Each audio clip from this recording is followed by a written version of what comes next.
Hi everybody, Patricia Worby Alchemy Therapies here, and a further instalment of my coronavirus diaries. And I think you can tell these were recorded over a period of time live, because you'll see gradually my hair getting longer and less styled as we go through. We can't obviously visit hairdressers at the moment, so having to do my best with what I have, which is a good way of looking at things. I wanted to talk today about trauma and coronavirus, so what's being termed coronaphobia, which is a rather lovely name for something not very nice. Basically, we're seeing a lot of people suffering right now from a fear, actually, of clearly being infected or of infecting other people.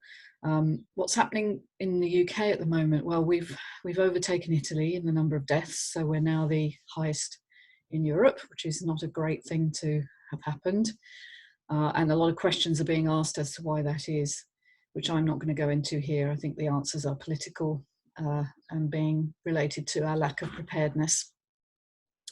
What I'm going to look at is to do with how it's now manifesting in the UK population. So we're seeing a surge through the elderly population in care homes. So the hospital deaths have started to come down, general population deaths, but care homes, of course, were not protected early on. And so these are the most vulnerable people in our society, and they are just being picked off.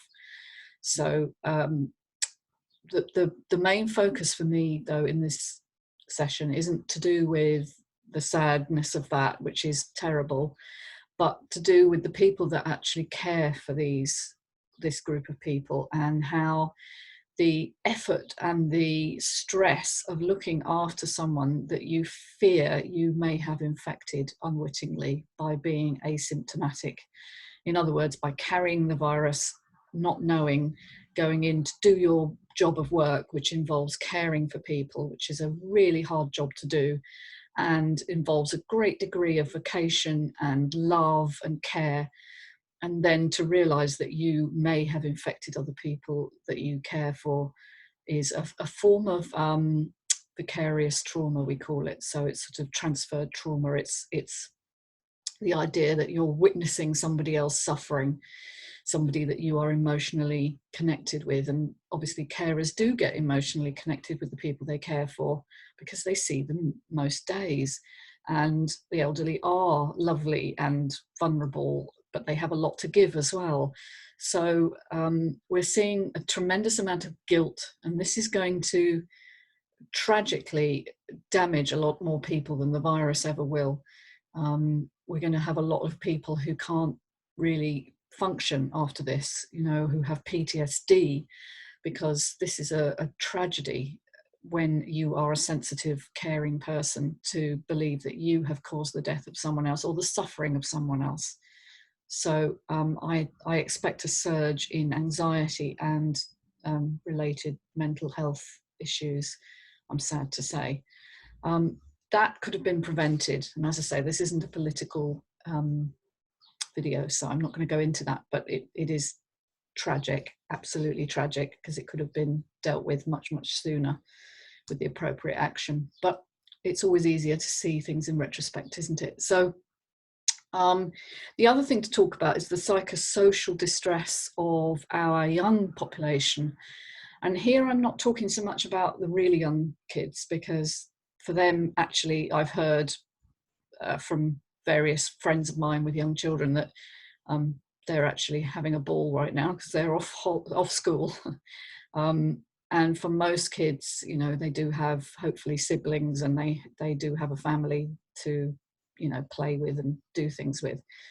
I think it's more serious for the older children, so preteens and teens, for whom their social life is really key to their existence, because at the age of puberty, you really want to distinguish yourself from your parents. You want to separate yourself and form a unique identity, and your friends are really part of that. And to say that, well, we can, connect with people online, yes, we can, but it's not the same as being in person with someone to have a laugh and a joke and a chat. So I really hope restrictions are released, you know, soon. I think we're due an announcement this week. Obviously, we can't go straight back to normal. There's no such thing as normal right now. We need to keep a certain amount of social distancing, but maybe to have a social bubble, which is one of the ideas being mooted, that you limit yourself to a group of, say, 10 people who you regularly see. I think that's a great idea. And certainly for teenagers, I think that would be brilliant, because the stress on them to not be able to see their friends is huge. And, you know, it will have long-term consequences. We're not just talking about a few months of suffering here. We're talking about, you know, your basic sense of trust in each other, in yourself, in your society is being really, really stretched right now. So, so it really is time, I guess, to look at how we're going to come out of this.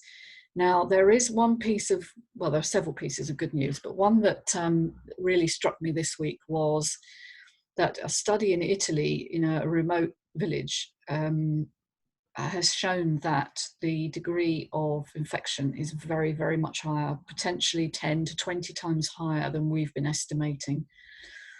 And therefore, we are much closer to herd immunity, that figure that we need, sort of 60 to 70% of the population having been exposed to the virus, to protect the remaining few.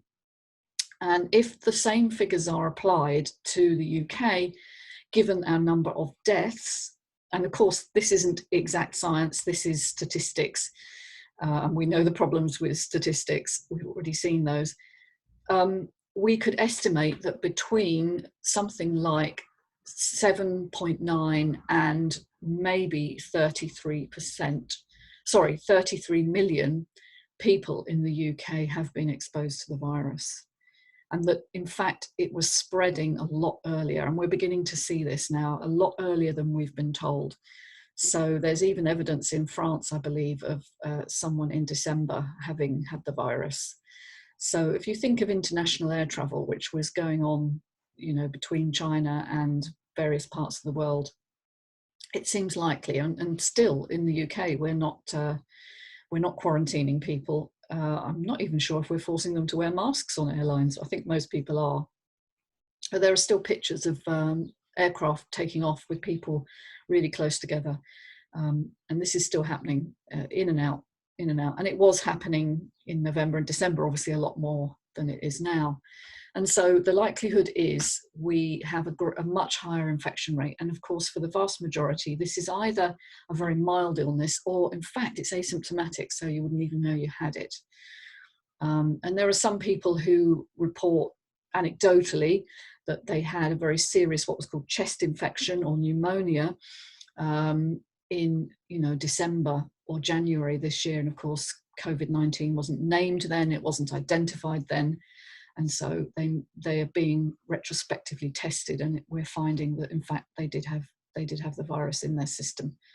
So this is all more information for us, but it does tell us that we are vastly overestimating the virulence of this virus. And the latest figure I've seen is it's something like 0.37% death rate, okay, which is still 3 times more than the average flu, which is about 0.1.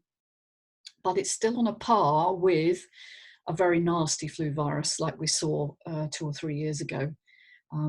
Now, I've been saying this right from the beginning, that we're overestimating the death rate here, and it seems my opinion, which is all it was, but it's based on my knowledge of how inexact science is, you know, does seem to be bearing fruit now. And it is good news in the sense that we don't need to be so afraid. Obviously, that's no consolation to the people who have died and the relatives of those people. But I think we have to look at the bigger picture and get you know, aware that we can look after ourselves, we can prepare ourselves, wash our hands frequently when we've been outside, but do engage with life, because we can't all lock away in our homes afraid. I mean, that I know makes people more anxious in the long run.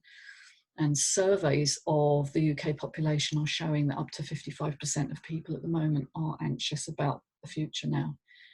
understandably, a lot of them will lose their livelihoods, and we are entering an unknown zone. But there is hope there. There is hope for a better world.